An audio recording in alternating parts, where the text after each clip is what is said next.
période des opérations qui ont été menées par nous-mêmes et il y a des opérations que nous avions menées d'ailleurs avec les Rwandais à l'époque. Nous mettrons tous ces documents à votre disposition, comme ça on est sur la même longueur d'onde. Voilà, alors qu'on vienne nous montrer, c'est de l'heure-là, qu'on trouve des solutions. Et je répète encore, dans le communiqué de Nairobi, il est dit, ceux qui vont refuser de rentrer chez eux seront considérés comme des faits négatifs qu'il faut neutraliser. Cela, il faut placer chacun devant ses responsabilités. Et ils n'ont pas pris d'engagement. Mais lisez le paragraphe qui suit. Qu'est-ce qu'on dit? Dans le cadre de la mise en œuvre de ce plan et programme, la délégation rwandaise s'est engagée à quoi? S'est engagée à revoir les mesures et dispositions prises pour la sécurité et la défense du Rwanda. Ça veut dire quoi?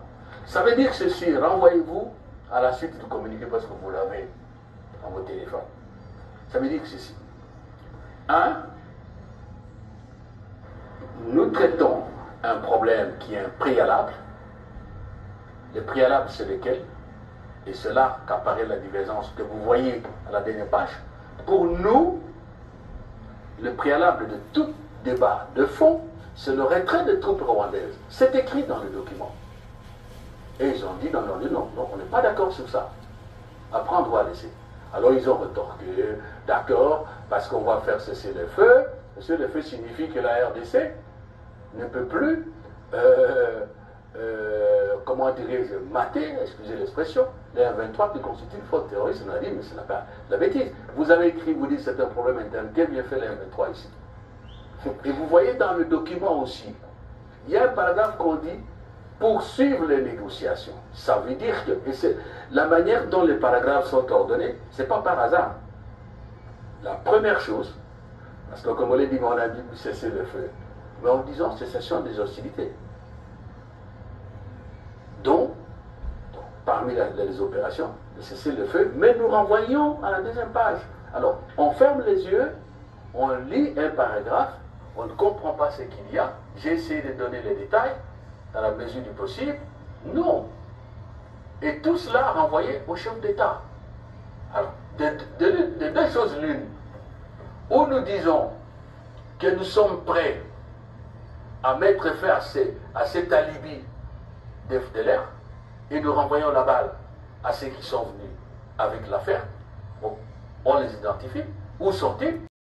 Oui, vous devez comprendre que ce ne sont pas ces pays-là qui ont cette politique-là.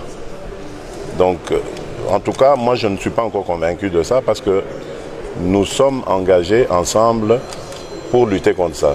Ces pays auxquels vous faites allusion sont eux aussi menacés par une instabilité, si vous ne le savez pas.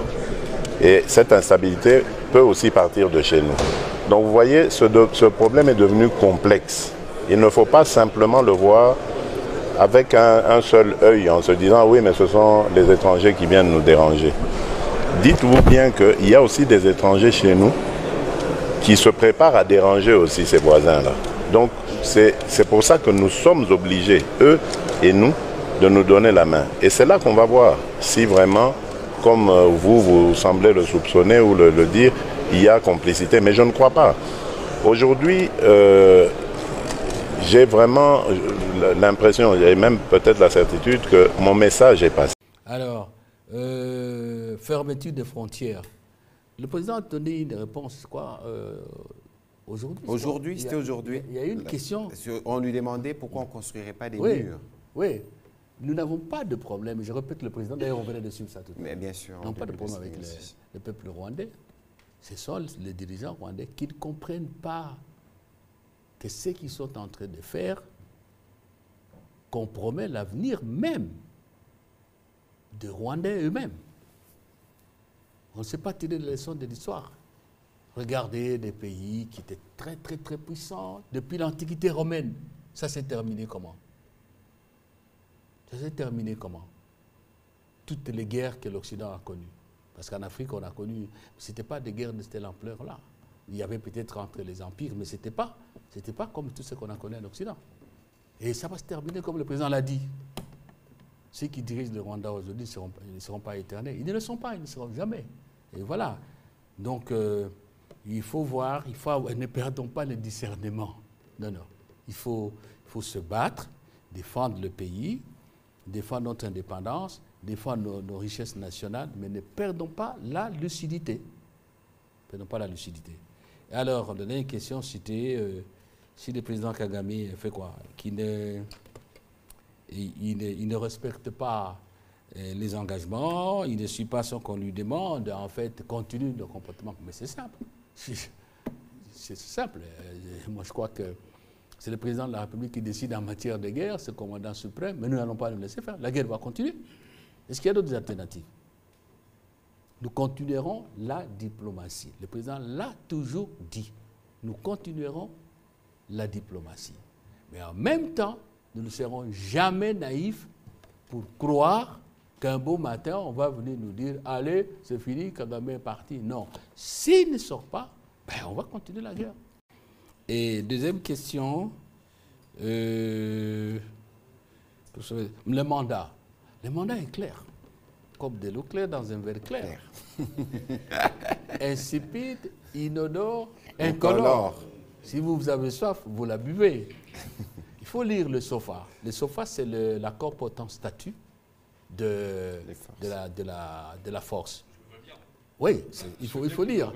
Il faut lire. C'est très clair, je viens de le dire. Les mandats, c'est de soutenir les FARDC pour recouvrir l'intégrité territoriale de la République, restaurer la sécurité et en fait mettre fin aux groupes armés. Groupes armés, ce n'est pas seulement les M23. On ne dit pas assez ça. Ce n'est pas seulement les M23. Peut-on accompagner, soutenir une armée en opération sans se mêler au combat? C'est simple. Je viens de vous dire. J'ai ici la déclaration d'avant-hier. La SADC soutient, est déterminée à soutenir les FARDC diplomatiquement et militairement. Bon, écoutez, moi je ne suis pas militaire, mais je sais que, bon, si vous ouvrez le dictionnaire, militaire ne le soutient pas en faisant des blagues avec lui, en lui racontant des histoires. C'est d'être avec lui au combat. Et ce n'est pas théorique. Parce que ce n'est pas la première fois que la SADC vient. Les troupes de la SADC ont été dans la force d'intervention de la MONUSCO FAIB. Est-ce qu'il faut vraiment une démonstration particulière?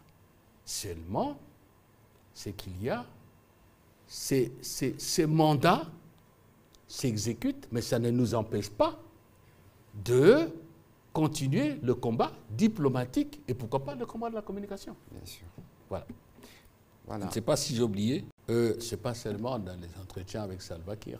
Le président Salva Kiir, je crois que mon collègue en communication a précisé, c'est lui qui est le président d'exercice de la communauté d'Afrique de l'Est.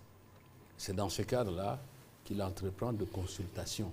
C'est pour ça que le communiqué, c'est réunion consultative. Il a rencontré le président Kagame, il a rencontré le président Ndayishimiye, son prédécesseur. Maintenant, il était ici. Il est allé à Luanda parce que vous savez que c'est le président Lourenço qui a été désigné facilitateur par l'Union africaine il y a 2 ans à Malabo pour entretenir le dialogue entre le Rwanda et la RDC. Donc il faut créer une synergie.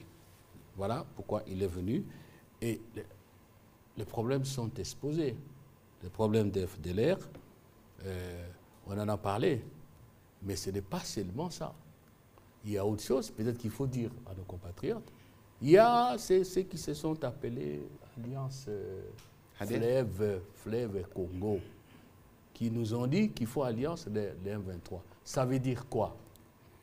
Ils se machinent actuellement quelque chose dans le sens de partir du Nord Kivu vers l'Ituri.